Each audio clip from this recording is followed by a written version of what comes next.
Hello guys, welcome back onto the Dutch couch. I want to talk about something I think we are absolutely missing massively in modern football, and for me, in the dugout and on the pitch, mavericks. I mean, when I talk about these guys, I talk about egos, personality, character. They were rebels. They were often anti-establishment. But one thing they all had was absolute genius. And they all knew that it was an entertainment business. I mean, I'm looking at you look at the sort of players like George Best. I mean, that guy would go out the night before a game, drink probably 8 to 10 pints, pull a woman like Miss Weld. He'd turn up at the game tomorrow, win the game single-handedly. Every time he got the ball, he'd be willing to take 5 or 6 players on and usually succeed and score the winning goal, whatever.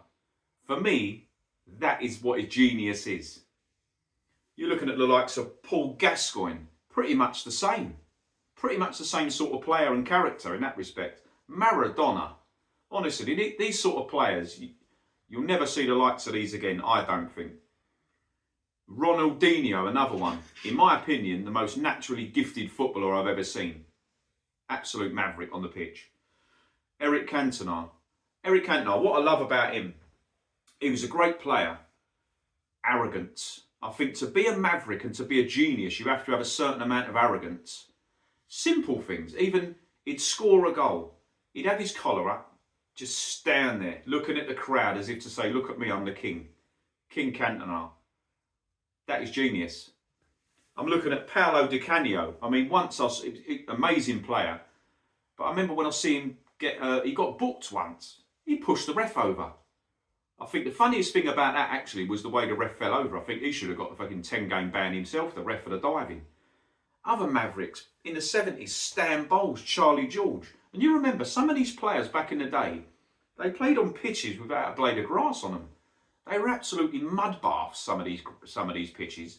So they were taking 5 or 6 players on a mud bath. And the players who were trying to get the ball off them, it's not like now. There's no soft touches now where there's referees protecting you, mate. These were chopping you down. These were kicking the absolute crap out of you. And these players, they stuck with it and dominated the game. Genius. The biggest compliment I could give these players compared to the modern players is if they were playing in a system, none of these players would ever look restricted. And I think that's the most important part of this when you're thinking about the modern game. Because players now play in a system, they look so restricted. And you're not seeing the real player there. One player I've got to mention, I've mentioned it before, when I say this as an example, is Jack Grealish. I mean, I'm not saying he's technically at the level of these players, but when he was at Aston Villa, every time he got the ball, I thought something would happen. He would attack, he would play a defence splitting pass. A little bit of magic. When I see him play for Manchester City, 9 times out of 10 he'll receive the ball, he'll check back, play it back to his fullback, or he'll play a sideways pass. So the maverick in him, I think personally, has been coached out of him to suit that system, which is quite sad. I think it's quite sad. But these guys, like I say, would win a game on their own. But you could feel in that ground the anticipation when these guys would get the ball, the sense of something's going to happen, the excitement, the crowd are on their feet. That is what football should be about, in my opinion. It really should. In a split second, they can just change the game with instinct. I mean, these guys are playing like they're playing cage football, which absolutely tells you the mentality of them and how much they love playing. Most importantly, I believe. I mean, I think it's become too robotic, personally, too stats based. And I mean, the Dutch midfielder Frankie de Jong has come out and he'd said something along the lines of football's becoming too robotic, it's too tactical. Every time I watch teams now, it's programmed. I think he's hit the nail on the head. Massively there. Massively. We have become so obsessed with stats. I mean, I'm seeing teams playing 300-400 passes and managing 2 or 3 shots on goal, not even on target. That is crazy. And going back to the older football, where is these wingers that are actually taking on a fullback? It's very rare now. You can only name a few in the Premier League now, in my opinion.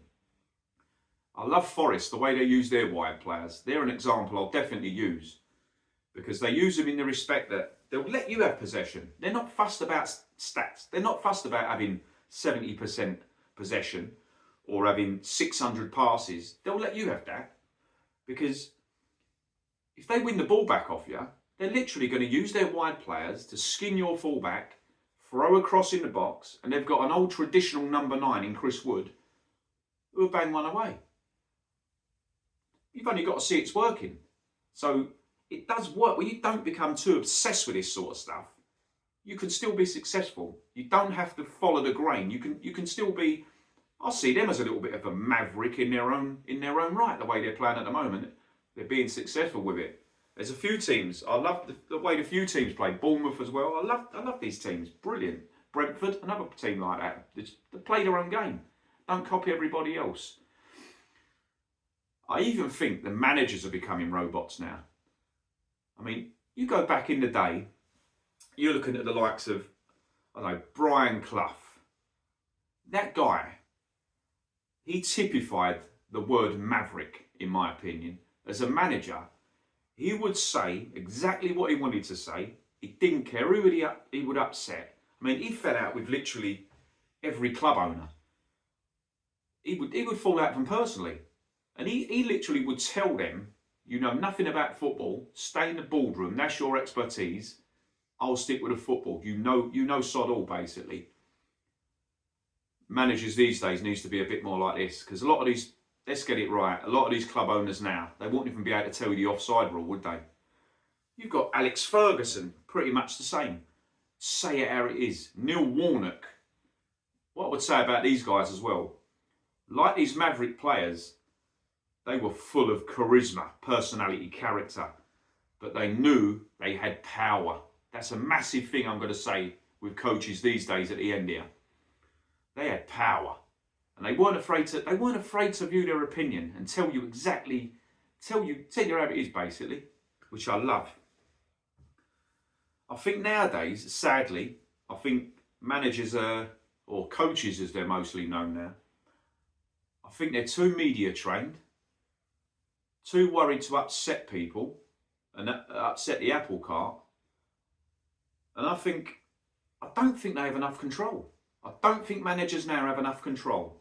If you look at the way the modern game's gone, I mean, a lot of these clubs now are managers working under a sporting director and what have you, and a million other jobs that they're working around. I don't know how they do it. The relationships for that to work have to be absolutely perfect. Only a few clubs, I think, have really nailed it. But you've got managers now. Can you imagine Brian Clough, right, or Fergie, working under a sporting director and being told, you give them a list, you tell them what sort of players you want, and they turning up with these players? I don't think it'd happen. They wouldn't have none of it. Literally now, a sporting director is purchasing these players. You might have a little say in the type of player, but or you give them a list of the players. They get you the player. But these days, a manager's role now, or they're basically a coach, their role now is solely to coach those players on the training pitch. The whole management side of it, I think, has sort of steered away from all the power. I think Arteta his job title is manager. So I think he sort of has, from what I've been told, he has a lot of power.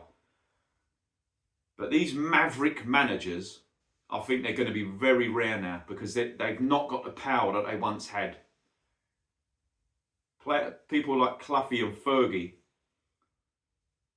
they won't get messed about. They wouldn't let you. Same as these players. These players we spoke about, these maverick players.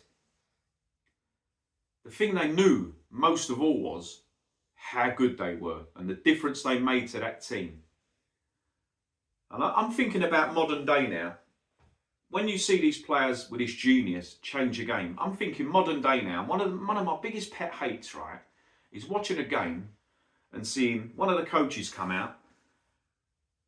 It used to be, go on there, score me a goal. Take that fullback on, put a cross in, and let the centre forward edit. Now they're coming out on the sideline, on the touchline, with a 6,000 page novel with 5 minutes to go in a match and showing going through this and showing him. The player's not even looking. He's thinking, give it a rest. It's all for show. Because I just think we have totally become obsessed with that side of things, and we have totally let that side, the genius, go. I don't know what you think. I mean, let me know in the comments who you think the best Mavericks were, the best Maverick players, managers, and what you think about modern football. Have we become too stats-based? Is it robotic? How can we change it? Because everyone's mirroring. Teams that are not capable of playing a certain way are copying teams that are capable. And it's catastrophic for some of these teams. I've mentioned Southampton a few times. The way they play out from the back is absolutely ridiculous. You're not capable of doing it, so go to a plan B. These players here, in these teams, they had a plan A, B, C, D. They had a plan A, and then B, C, D was these guys changing the game. They were absolute genius, and I can't wait for the next wave of Mavericks if we ever see any. But yeah, thanks for watching, and have a good one. Take care.